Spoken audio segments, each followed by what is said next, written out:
Good evening মই ৰিমঝিম পাঠক আপোনালোক সকলোকে ইকুহি পাতলৈ পুনৰবাৰ স্বাগতম জনাইছো আশা কৰিছো ভালে আছে সকলোৱে আৰু আমি যেটো ডেইলি কাৰেন্ট এফেয়াৰ্সৰ সিৰিজ এটা কৰি আছিলো তাৰে 9 তাৰিখৰ যিখিনি ইম্পৰ্টেন্ট নিউজ আছে সেইখিনি আজিৰ ক্লাছত আমি আলোচনা কৰিম তো প্ৰথমতে আমি ইয়াতে ভূপেন হাজৰিকা তেখেতৰ বিষয়ে চাবলৈ গৈ আছো কাৰণ কিয় যোৱাকালি অৰ্থাৎ 8 ছেপ্টেম্বৰত তেখেতৰ জন্ম বাৰ্ষিকী আছিলে আৰু তেখেতৰ এইবাৰ কি হয় আমি যদি জন্ম বাৰ্ষিকীৰ কথা কওঁ জন্ম শতবাৰ্ষিকী তেখেতৰ এইবাৰ উদযাপন কৰা হৈছে তাৰ মানে আমি যদি চাওঁ অৰ্থাৎ 100 ইয়াৰ্স হৈছে 100 বছৰ সম্পূৰ্ণ হৈছে জন্ম হৈছিলে তেখেতৰ 1926 চনৰ 8 ছেপ্টেম্বৰত শদিয়াত আৰু 2011 চনৰ 5 নৱেম্বৰত তেখেতৰ মৃত্যু হয় এতিয়া আমি তেখেতৰ বিষয়ে কিছুমান কথা জানিব লাগিব যিবোৰ আমাৰ পৰীক্ষাবোৰৰ কাৰণে প্ৰয়োজনীয় হৈ পৰে আৰু এনেকুৱা নহয় যে অকল পৰীক্ষাৰ কাৰণে প্ৰয়োজন হলে যে আমি ভূপেন হাজৰিকা দেৱৰ কথা জানিব লাগিব তেনেকুৱা নহয় তেখেতৰ আমাৰ অসমৰ সংগীত জগতৰ ক্ষেত্ৰতে হওক চলচ্চিত্ৰ জগতৰ ক্ষেত্ৰতে হওক অৰ্থাৎ আমাৰ অসমখনত তেখেতৰ অৱদান কিমানখিনি আছে কি কি ক্ষেত্ৰত অৱদান আছে সেইখিনি আমি এগৰাকী অসমীয়া হিচাপে এগৰাকী অসমৰ ব্যক্তি হিচাপে জনাটো বা এগৰাকী ভাৰতীয় হিচাপে জনাটো খুব প্ৰয়োজনীয় হয়নে তথাপিও আমি তেখেতৰ বিষয়ে কিছুমান কথা আজি ক্লাছটোত পঢ়িবলৈ যত্ন কৰিম প্ৰথমতে আমি যদি তেখেতৰ আমি জানো তেখেতে বিভিন্ন চলচ্চিত্ৰ পৰিচালনা কৰিছিল তাৰোপৰি বিভিন্ন চলচ্চিত্ৰত তেখেতে মানে সংগীতো পৰিচালনা কৰিছিলে এগৰাকী গায়কো আছিলে এতিয়া তেখেতে পৰিচালনা কৰা প্ৰথমখন ছবি বা প্ৰথমখন যিখন সিনেমা হয় সেইখন হয় এৰাবাটৰ সুৰ 1956ত সেইখন মানে প্ৰকাশ পাইছিলে মুক্তি লাভ কৰিছিলে তো 1956ত যিখন এৰাবাটৰ সুৰ আছিলে তো এৰাবাটৰ সুৰ এইখনে শুভ মুক্তি লাভ কৰিছিলে আৰু এইখন তেখেতৰ প্ৰথম ছবি আছিলে ঠিক আছে তো এইখন ছবিৰ বাহিৰেও 1956ত এৰাবাটৰ সুৰখনৰ বাহিৰেও তেখেতে পৰিচালনা কৰা আন কিছুমান ছবি বা সিনেমা হৈছে শকুন্তলা প্ৰতিধ্বনি লটি ঘটি চিকমিক বিজুলী সিৰাজ এতিয়া সিৰাজখন চাও সিৰাজ মুভি বুলি ক'লে 1948ত বিষ্ণুৰাম মেধি ফণী শৰ্মা তেওঁলোকৰ দ্বাৰা পৰিচালিত এখন আমি মুভি পাও সিৰাজ কিন্তু আমি ডক্টৰ ভূপেন হাজৰিকা দেৱৰ তেওঁৰ দ্বাৰা পৰিচালিত সিৰাজ মুভিখনৰ কথা যদি কওঁ এইখন 1988ত প্ৰকাশ পাইছিলে তাৰোপৰি এখন মুভি আছে চামেলি মেম সাহাব বুলি সেই চামেলি মেম সাহাব মুভিখন পৰিচালনা কৰিছিলে আব্দুল মজিদ তো 1975ত আব্দুল মজিদৰ দ্বাৰা পৰিচালিত চামেলি মেম সাহাব সেই মুভিখনত তেখেতে মুভিখনত এটা গান আছে অসম দেশৰ বাগিচাৰে ছোৱালী হয়তো আপোনালোকে শুনিছে সেই সংগীতটো পৰিচালনা কৰাৰ কাৰণে তেখেতক শ্ৰেষ্ঠ গায়কৰ অৰ্থাৎ আমি যদি চাওঁ ৰাষ্ট্ৰীয়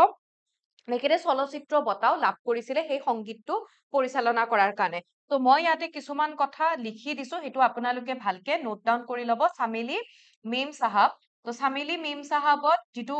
মানে তাৰে সংগীতৰ কাৰণে তেখেতে ৰাষ্ট্ৰীয় চলচ্চিত্ৰ বঁটা লাভ কৰিছিলে নেশ্যনেল ফিল্ম এৱাৰ্ড তেখেতে লাভ কৰিছিলে ওকে এতিয়া তেখেতক বিভিন্ন সন্মানেৰে সন্মানিত কৰা হৈছে তেখেতক বিভিন্ন বঁটা প্ৰদান কৰা হৈছে তো আমি যদি চাও ফিল্ম জগতৰ লগত জড়িত এটা যিটো আমাৰ ভাৰতবৰ্ষৰ শ্ৰেষ্ঠ চলচ্চিত্ৰ বঁটা বুলি কওঁ আমি সেইটো হৈছে দাদা চাহেব ফালকে এৱাৰ্ড দাদা চাহেব ফালকে এৱাৰ্ড যোনে আমাৰ ভাৰতবৰ্ষৰ প্ৰথমখন সিনেমা ৰাজা হৰিশ্চন্দ্ৰখন পৰিচালনা কৰিছিলে তো সেই দাদা চাহেব ফালকেৰ স্মৃতিতে প্ৰতি বছৰে দাদা চাহেব ফালকে বঁটা প্ৰদান কৰা হয় আৰু একমাত্ৰ অসমৰ ব্যক্তি যোনে দাদা চাহেব ফালকে বঁটা লাভ কৰিছিল জীৱনজোৰা কৃতিত্বৰ বাবে তেখেত আন কোনো নহয় তেখেত হৈছে ডক্টৰ ভূপেন হাজৰিকা ৰাইট তো 1992ত 1992 চনত তেখেতক দাদা চাহেব ফালকে বঁটাৰে সন্মানিত কৰা হয় ওকে তো এইটো মনত ৰাখিব দাদা চাহেব ফালকে এৱাৰ্ডেৰে কাক সন্মানিত কৰা হৈছিলে আমাৰ অসমৰ পৰা কোনে লাভ কৰিছে একমাত্ৰ অসমীয়া ব্যক্তি ভূপেন হাজৰিকা তাৰোপৰি 2019 চনত মৰণোত্তৰ ভাৱে তেখেতক ভাৰত ৰত্ন বঁটাও প্ৰদান কৰা হয় এতিয়া ভাৰত ৰত্ন বঁটা প্ৰদান কৰা দ্বিতীয়গৰাকী অসমীয়া ব্যক্তি তেখেত হৈছে ভূপেন হাজৰিকা এতিয়া আমি যদি চাওঁ আমাৰ অসমৰ পৰা ভাৰত ৰত্ন বঁটা প্ৰথমতে 1999ত লাভ কৰিছিলে অসমৰ প্ৰথমগৰাকী চিফ মিনিষ্টাৰ গোপীনাথ বৰদলৈ আৰু তাৰ পাছত তেখেতকো মৰণোত্তৰ ভাৱে দিয়া হৈছিলে আৰু তাৰ পাছত 2019 চনত ডক্টৰ ভূপেন হাজৰিকাকো মৰণোত্তৰভাৱে প্ৰদান কৰা হয়। 2012 চনত তেখেতক পদ্মভূষণ এৱাৰ্ডেৰে সন্মানিত কৰা হয়। 12 চনত দিয়া হৈছিলে পদ্মভূষণ, চেম মৰণোত্তৰভাৱে, বাট পদ্মশ্ৰী বঁটাৰ কথা যদি সোধে 1977ত তেখেতক পদ্মশ্ৰী বঁটাৰে সন্মানিত কৰা হৈছিলে। তো পদ্মশ্ৰী বঁটা 1977, দেন আকৌ 2009 চনত অসম চৰকাৰৰ ফালৰ পৰা এটা অসমৰ চিভিলিয়ান এৱাৰ্ড বুলি ক'ব পাৰো, এতিয়া যেনেকে অসমৰ চিভিলিয়ান এৱাৰ্ড অসম বৈভৱ, সৌৰভ আৰু গৌৰৱ, প্ৰথমতে আছিলে অসম ৰত্ন। অসম ৰত্ন বঁটা লাভ কৰা প্ৰথমগৰাকী অসমীয়া ব্যক্তি হৈছে ডক্টৰ ভূপেন হাজৰিকা, 2009, কিছুমানত 2008 বুলিও পাওঁ। তো তেখেত হৈছে ফাৰ্ষ্ট আছামিজ, প্ৰথমগৰাকী অসমীয়া ব্যক্তি। তাৰপাছত মামণি ৰয়ছম গোস্বামীকো অসম ৰত্ন বঁটাৰে সন্মানিত কৰা হয়। 1987ত সংগীত নাটক একাডেমীয়ে তেখেতক সংগীত নাটক একাডেমীৰ দ্বাৰা বঁটা প্ৰদান কৰা হৈছিলে।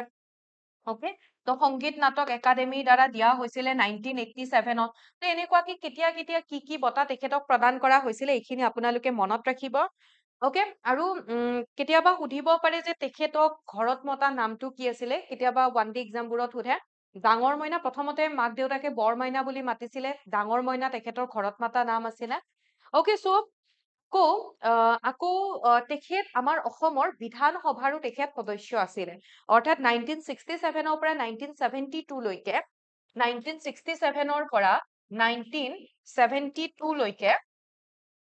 1972 লৈকে তেখেত অসম আসাম লেজিসলেটিভ এছেম্বলি, অৰ্থাৎ অসম বিধানসভাৰ তেখেত সদস্যও আছিলে। অকে, চ' এইটোও মনত ৰাখি থৈ দিব। তাৰপাছত আমি নেক্সট এটা নিউজৰ ফালে গৈছো, ডক্টৰ ভূপেন হাজৰিকা দেৱৰ বিষয়ে এইখিনি মনত ৰাখিব। দেন আকৌ আন এটা আমি নিউজৰ ফালে গৈছো, যিটো ইয়াতে কুৱেশ্যন সুধিছে প্ৰেচিডেণ্ট প্ৰাইম মিনিষ্টাৰক লৈ পেলাই। এতিয়া সন্মুখত যাৰ এক্সাম আছে, তাৰমানে জুনিয়ৰ এডমিনিষ্ট্ৰেটিভ এছিষ্টেণ্ট, অৰ্থাৎ হাইকোৰ্টৰ, আৰু হাইকোৰ্টৰ PYQ আপোনালোকে যদি চাইছে ভালদৰে, তাত আপোনালোকে গম পাব আমাক যিকোনো এখন দেশৰ নাম দি দিব পাৰে, আৰু সেই দেশখনৰ প্ৰেচিডেণ্ট বা প্ৰাইম মিনিষ্টাৰ নতুনকে বা কোন হয় সেই সময়ত সেইখিনি সোধে। তো ঠিক তেনেকুৱাকে আমাক ইয়াতে আমাক সুধিছে যে থাইলেণ্ডৰ নতুন প্ৰাইম মিনিষ্টাৰ হিচাপে কাক এপইণ্ট কৰা হৈছে, কোন ইলেক্ট হৈছে, আৰু 2025 চনৰ 5 ছেপ্টেম্বৰত থাইলেণ্ডৰ নতুন প্ৰধানমন্ত্ৰী হিচাপে তেখেতক নিৰ্বাচিত কৰা হৈছে। অকে, আৰু তেখেতৰ নাম হৈছে অপশ্যন বি, অনুতিন শৰ্ণভিৰাকুল। অকে, চ' অপশ্যন বি হ'ব কাৰেক্ট আনচাৰ। তো ইয়াতে যদি চাওঁ, এখেত হয় থাইলেণ্ডৰ নতুন প্ৰাইম মিনিষ্টাৰ, আৰু থাইলেণ্ডৰ থাৰ্ড প্ৰাইম মিনিষ্টাৰ হিচাপে 2023 চনৰ পৰা থাইলেণ্ডৰ এইবাৰ তৃতীয়গৰাকী প্ৰাইম মিনিষ্টাৰ হিচাপে তেখেতক ইলেক্ট কৰা হৈছে। দেন আৰু আমি এটা এফালে যদি আমি নতুনকে গুয়ানাৰ নতুন প্ৰেচিডেণ্ট হিচাপে কাক ইলেক্ট কৰা হৈছে কেতিয়াবা সুধিব পাৰে, এইটো এটা নিউজ এটা আহিছে, মানে নতুন প্ৰেচিডেণ্ট যিহেতু ইলেক্ট হৈছে। তো ইয়াতে আমি যদি চাওঁ, আমাক সুধিছে যে গুয়ানাৰ ৰাষ্ট্ৰপতি হিচাপে পুনৰ কোনে নিৰ্বাচিত হল বা কাক নিৰ্বাচিত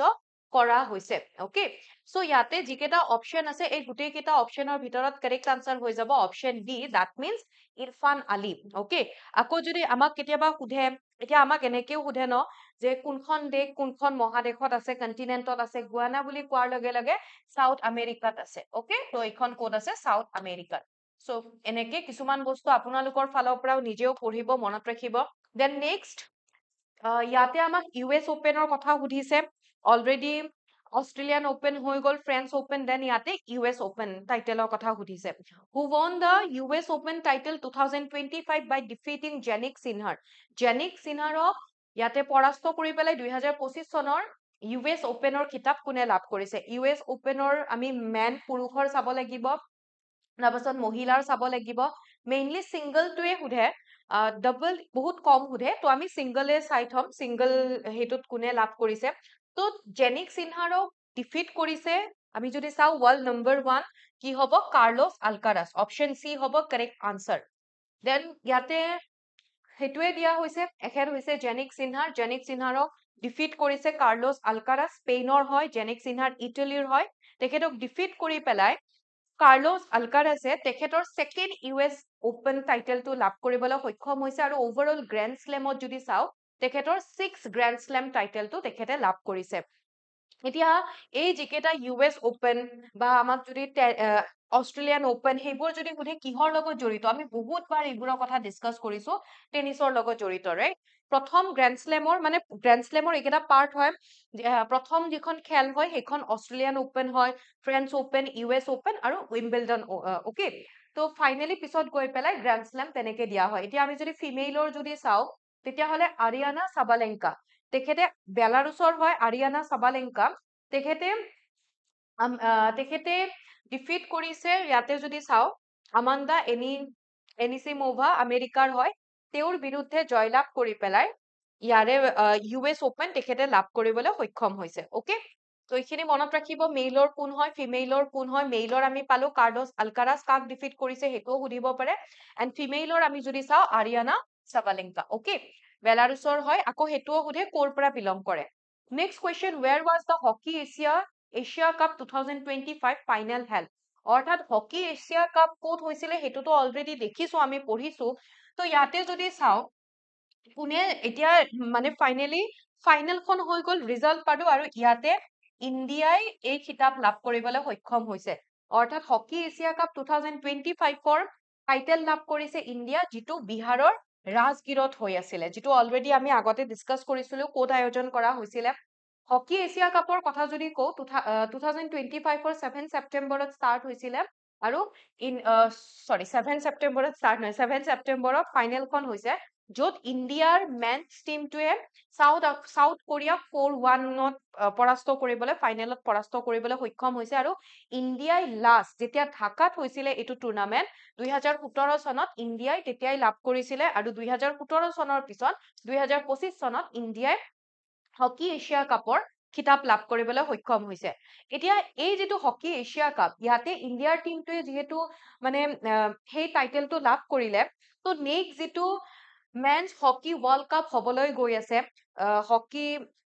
ইণ্টাৰনেশ্যনেল ফেডাৰেশ্যনৰ অন্তৰ্গত তো সেই যিটো নেদাৰলেণ্ড আৰু বেলজিয়ামত হবলৈ গৈ আছে তাতে ইণ্ডিয়াৰ টিমটোৱে ডিৰেক্টলি কোৱালিফাই কৰিছে আমি ইয়াৰ আগতেও পঢ়িছিলো যে ফিমেইল টিমটোৱে আমি কোনখন মনত কৰকচোন অকমান যে কোনখন টুৰ্ণামেণ্টত ফাইনেলত আমাৰ ইণ্ডিয়ান টিমটোৱে বা বেলেগ বেলেগ টিমটোৱে মহিলাৰ তেওঁলোকে গ'ল্ড বা তেওঁলোকে চিলভাৰ লাভ কৰাৰ পাছত নেদাৰলেণ্ড আৰু বেলজিয়ামত যিটো হকী ৱৰ্ল্ড কাপ হবলৈ গৈ আছে 2026ত তাতে ডিৰেক্টলি তেওঁলোকে কোৱালিফাই কৰিছিলে আমি কেইদিনমান আগতে পঢ়িছো বহুত দিনো হোৱা নাই দেন নেক্সট আমাৰ ইণ্ডিয়াৰ কাৰণে এটা ভাল খবৰ ইয়াতে আমি যদি চাওঁ 82nd ভেনিছ ফিল্ম ফেষ্টিভেল তো 82nd ভেনিছ ফিল্ম ফেষ্টিভেলত প্ৰথমবাৰৰ বাবে এগৰাকী ইণ্ডিয়ান ফিল্ম মেকাৰ হয় অনুপৰ্ণা ৰয় অকে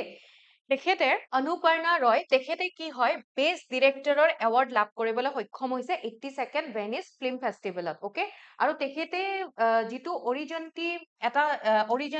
যিটো ছেকশ্যন হয় বেলেগ বেলেগ থাকে ন বেলেগ বেলেগ কেটেগৰীত তেনেকুৱাকে এৱাৰ্ডবোৰ দিয়া হয় তো অৰিজেণ্টি ছেকশ্যনত 82nd ভেনিছ ফিল্ম ফেষ্টিভেলত অনুপৰ্ণা ৰয় তেখেতে তাতে কি হয় মানে বেষ্ট ডিৰেক্টৰৰ এৱাৰ্ড লাভ কৰিবলৈ সক্ষম হৈছে এতিয়া আমি যদি ভেনিছ ফিল্ম ফেষ্টিভেলৰ কথা যদি কওঁ 1932তে এইটো ফাউণ্ড কৰা হৈছিলে আৰু এইটো আমাৰ ৱৰ্ল্ডৰ অল্ডেষ্ট মানে আটাইতকৈ পুৰণি ফিল্ম ফেষ্টিভেল হয় 1932তে এইটোৰ প্ৰতিষ্ঠা কৰা হৈছিলে এতিয়া তেখেতৰ যিখন অনুপূৰ্ণা ৰয় যিখন ফিল্মখনৰ নাম হৈছে songs of forgotten trees তো এই মুভিখনৰ কাৰণে এই ফিল্মখনৰ কাৰণে অনুপমা ৰয় তেখেতে এই সন্মানটো লাভ কৰে মুভিখনৰ কাহিনীটো হৈছে দুগৰাকী মহিলাৰ কাহিনীক লৈ পেলাই ফিল্মখন নিৰ্মাণ কৰা হৈছিলে য'ত প্ৰধান যিটো মেইন ৰোলত তাতে মেইন লিডটোত অভিনয় কৰা যি দুগৰাকী মহিলা আছিলে ন তো মেইন লিডটোত তাতে অভিনয় কৰিছিলে নাজ শ্বেখ আৰু চুমি বাঘেল ৰাইট আৰু তাৰোপৰি ইয়াতে আকৌ কি হয় যে এই মানে যিটো সেয়া হয় যিটো চলচ্চিত্ৰ মহোৎসৱ আছিলে তাতে শ্ৰেষ্ঠ চিনেমাৰ গল্ডেন লায়ন বঁটা লাভ কৰিছে ফাদাৰ মাদাৰ চিষ্টাৰ ব্ৰাদাৰে অকে আকৌ ইয়াতে এইটো অৰিজন্তি শাখাত প্ৰতিদ্বন্দিতা কৰা বা যিটো আমি দেখিলো ইয়াতে যিটো মানে কেটেগৰীত ইয়াতে কোৱা হৈছে সেই কেটেগৰীটোত প্ৰতিদ্বন্দিতা কৰা প্ৰথমখন এখন ফিল্ম হয় ভাৰতীয় চিনেমা হয় ইণ্ডিয়ান প্ৰথমটো নহব অভাৰঅল কলে ইণ্ডিয়ান যদি সোধে প্ৰথমখন চিনেমা ইণ্ডিয়া তেতিয়াহ'লে এইখন মুভি হয় songs of forgotten trees আৰু কোনে লাভ কৰিছে সেইটো হ'ব অনুপৰ্ণা ৰয় অকে এইখিনি আছিলে আজি আমি ডিছকাছ কৰিবলগীয়া ইয়াতে আপোনালোকক জনাব বিচাৰো আপোনালোকে যদি হাইকোৰ্টৰ কাৰণে প্ৰিপাৰেচন কৰি আছে কিবা আপোনালোকৰ প্ৰব্লেম থাকিলে দুটা নম্বৰত কণ্টেক্ট কৰিব পাৰিব 036131935570 নাইবা 6026130995 অকে সো কিবা থাকিলে জনাব কেনেকুৱা পালে ক্লাছটো জনাবলৈ নাপাহৰিব আৰু ক্লাছটোৰ পিডিএফ আপোনালোকে টেলিগ্ৰাম চেনেলত পাই যাব লগ পাম আপোনালোকক আন এটি ক্লাছত আজি ইয়াতে এৰিছো ভালকে থাকিব ভালকে পঢ়িব থেংক ইউ সো মাচ